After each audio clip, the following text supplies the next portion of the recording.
La ilaha illallah Muhammadun Rasulullah alaihi salatullah wa alihi wal ahib. Jadi Bu, gadis remaja atau kita dulu pernah gadis remaja.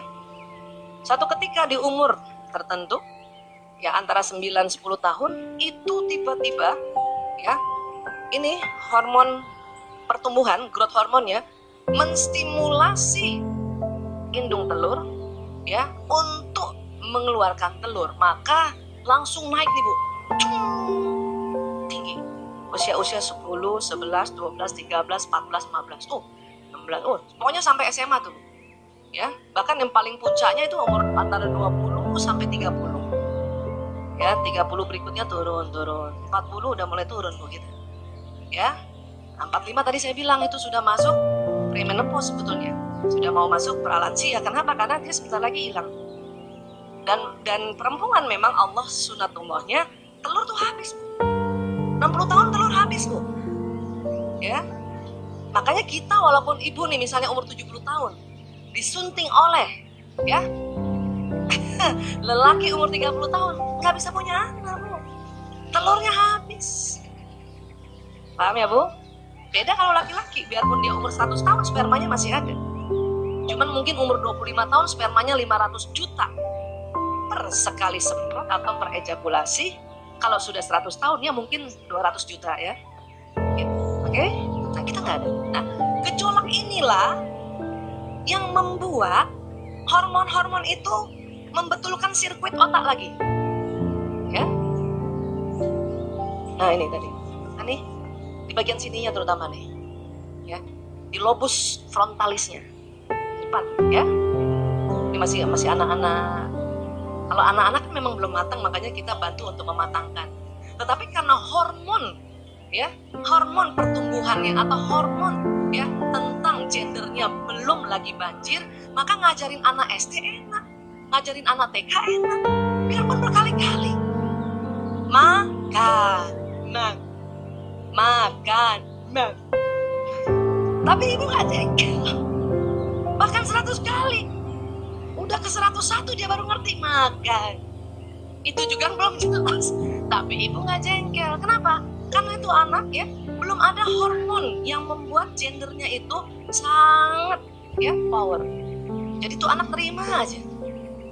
Makanya ibu kalau mau ngajarin sesuatu, mari dia kecil Bu. Mulai TK, mulai SD. Ibu ngajarin, ngajarin tentang prinsip-prinsip agama SMP SMA sakit kepala Bu. Kalau SD dia ikut. Makanya bersyukur ada sekarang sekolah Islam banyak bertebaran di Indonesia. Itu bersyukur banget. Ya, makanya kita kan kalau mendidik nggak bisa sendiri Bu. Memang harus pakai guru. Kenapa? Karena pada dasarnya ibu-ibu kalau didik anaknya, apalagi kalau udah yang remaja, gemesnya minta ampun. Kayak mau keluar tanduknya tuh sebelah sini, aduh tahan. Keluar lagi sebelah sini, aduh tahan. Untung kita bekudung Bu, gak kelihatan. Paham ya Bu? Makanya kalau mau ngajarin tuh masih di SD. Sebanyak-banyaknya, supaya apa? Dia bekal ada di sini. Walaupun nanti remaja dia belum matang, ya, tapi ada bekalnya Bu. Paham ya? Otak gadis remaja sedang mengatur ulang dan merapikan beberapa sirkuit saraf yang menentukan caranya berpikir, merasa dan bertindak, serta terobsesi dengan penampilannya. Jadi gadis remaja itu memang otaknya yang membuat dia harus jaga penampilan.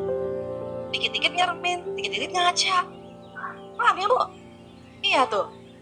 Jadi kadar estrogen tuh tadi yang melonjak tinggi menekan tombol-tombol dalam otak para gadis.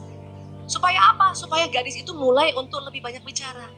Yang tadinya pendiam ngomong juga loh. Karena kalau pendiam itu kan wataknya ya. Apa? Lebih banyak berinteraksi dengan teman sebaya. Memang sirkuit otaknya begitu. Apalagi lebih sering memikirkan tentang pria. Walaupun kadang bukan teman sekolahnya. Artis Korea kek. Kenal enggak dipikirin. Itulah ciri khas gadis remaja. Jadi ibu gak usah bertahan. Zaman dulu kan karena kita belum ada gadget, belum ada media sosial, gak kenal sama artis-artis luar negeri. Tapi zaman dulu Bu, oh John Lennon aja saya pikirin. Karena itu doang yang terkenal. Saya remaja itu.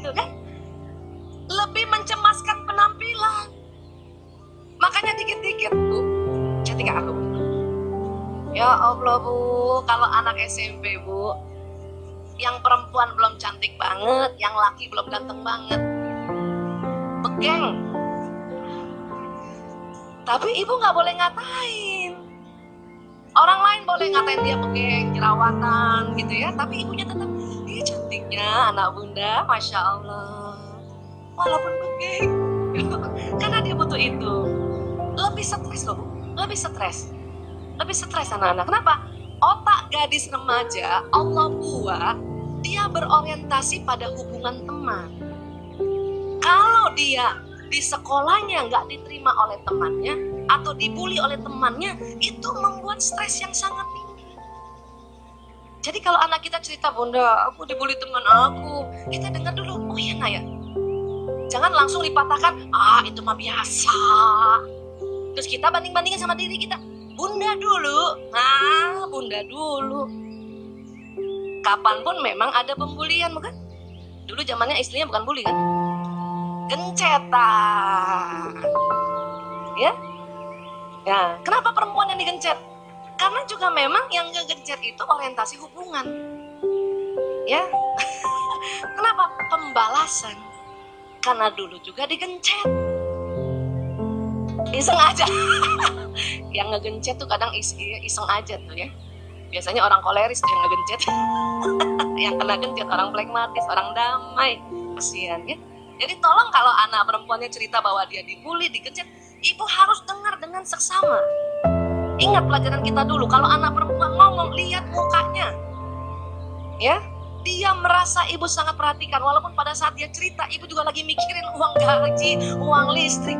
Tapi pasti kita lihat wajahnya, anak perempuan merasa ibunya memperhatikan. Ya Bu, jadi pantang anak perempuan ngomong sama kita. Nah terus, siapa sih yang bully, siapa sih? Bu, lihat, gadis remaja, dia berinteraksi sama teman sebaya. Ditinggalin loh Bu. Ya, kalau dia serius, Ibu, aku mau ngomong, simpan Bu. Saya aja sekarang gitu, biarin ada pasien mau loncat, bodo amat. Pasien narkoba kan suka kabur, loncat kan. Ngomong, gimana nak? Oh gitu.